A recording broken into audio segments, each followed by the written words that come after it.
Right, now it's time for all the Easter holiday weather news. Louise Lear has the details. Hello there. It certainly looks as though the Easter weather getting a little bit better with each day. We'll start again. OK. Toot. Hello there. It certainly could have been a better Good Friday in terms of the weather. We've had some heavy rain clearing northeast, only to be replaced, unfortunately, by some sharp showers. So heavy showers continue this evening, some of them possibly thundery with a little bit of hail mixed in there as well. Now, this was the system that brought the rain, a front that's sitting across Northern Ireland, the north of England, into Lincolnshire as we speak. Behind it, a trail of showers. Those showers fairly widespread and then dying off as the night progresses. But the front continues to travel north, and yes, to higher ground, there will be a little bit of a wintry flavour still across Scotland. Not as cold in Scotland as last night, though, 3 or 4 degrees, and generally further south of that, we're looking at overnight lows of 4 to 6.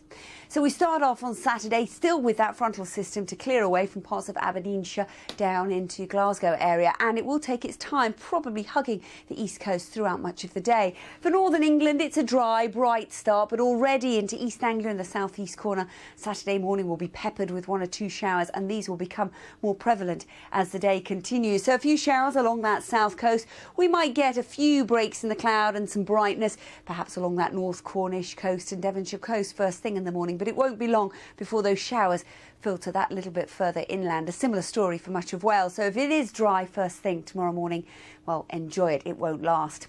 Rain from that frontal system still across Northern Ireland, but the front pivots and drifts out of Northern Ireland, so it's an improving picture here into the afternoon. In fact, for the far northwest of Scotland and Northern Ireland, not a bad afternoon. Cloudy, but largely dry. Elsewhere for England and Wales, sharp showers are likely. Again, the possibility of some thunder mixed in there as well. And the remnants of that front still sitting across central and eastern Scotland. 7 to 11 degrees our overall highs for tomorrow. Now, as we move towards Easter Day, a brief ridge of high pressure takes over, so good news. Things quieten down, a few showers first thing in the morning, but a largely dry, bright day in store, 9 to 11 degrees. And our initial thoughts was that this little fella here was going to bring some very wet and windy weather in on Monday. But it looks as though Easter Monday will be slightly better now, particularly for England and Wales. Windy, but largely dry and sunny. The wet weather just to the far northwest of Scotland and Northern Ireland, so highs of 8 to 13. Have a lovely Easter.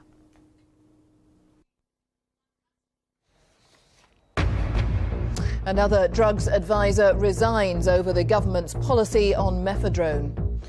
Eric Carlin says the decision to decriminalise the legal high is based on political and media pressure.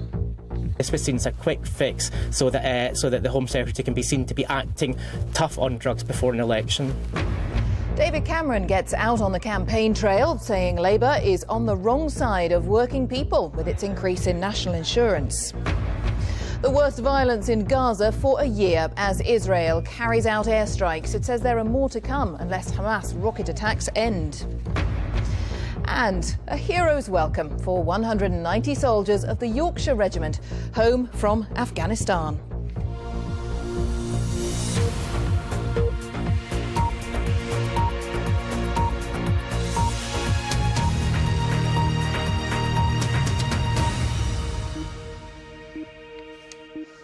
Hello, good evening. Another member of the Advisory Council on the Misuse of Drugs has resigned in protest at the speed with which the government moved to criminalise methadone. Eric Carlin says the decision was unduly based on media and political pressure. He's the 7th member of the council to resign since the sacking of Professor David Nutt as chairman. The Home Office announced earlier this week that methadone would be classified as a Class B drug within weeks after being linked to the death of 25 people across England and Scotland. Here's Daniel Bircher. The decision by the Home Secretary earlier this week to ban methadone followed a recommendation from the panel of experts that advises ministers on drugs. But for months, the relationship between the government and some members of that panel has become increasingly tense. A high-profile sacking, resignations, and now another member has gone. Posting his reasons for leaving on his blog, Eric Carlin said there'd been little discussion about the impact of